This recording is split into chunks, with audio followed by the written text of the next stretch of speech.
Salutations, respected viewers. This is George from Ireland, and here I am outside Kenny Everett's house. Kenny Everett was a British comedian. He's born on Christmas Day, 1944, near London, and he made his name in pirate radio. You may have seen the film The Boat That Rocked about that. So one had to have a license in order to broadcast on the radio. But in the 60s, some people had a boat, sail out to the North Sea, and they were broadcast illegally from there. It was more difficult for the authorities to catch them because they kept sailing around, and they were outside the UK's legal limit, beyond the reach of the long arm of the law.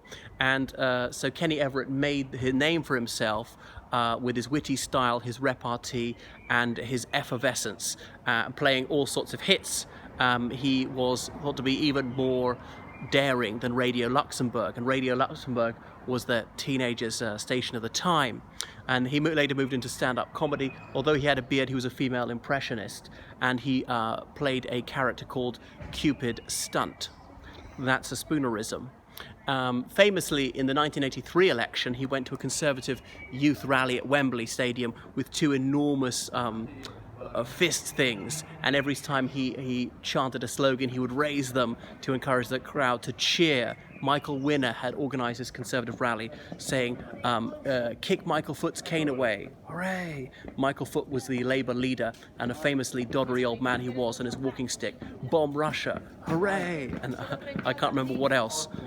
So he was an unusual Thatcherite. Kenny Everett was also a flamboyant homosexual. Stephen Fry recalled seeing him in a nightclub in London in the early 80s when gays were still very much disapproved of, and he threw his head back as if to say darling, and then was swallowed by the bopping mass, as Fry recalls in the Fry Chronicles. Anyhow, it's in the late 1980s that Kenny Everett was diagnosed HIV positive, and care for such people was not as advanced as it is now. So unfortunately, he was called to his reward in 1995, well before his time, at the age of only 49. But anyway, his legend has outlived him by a long time. Only 20 years after he deceased, a plaque was put up to honour the legend of Kenny Everett.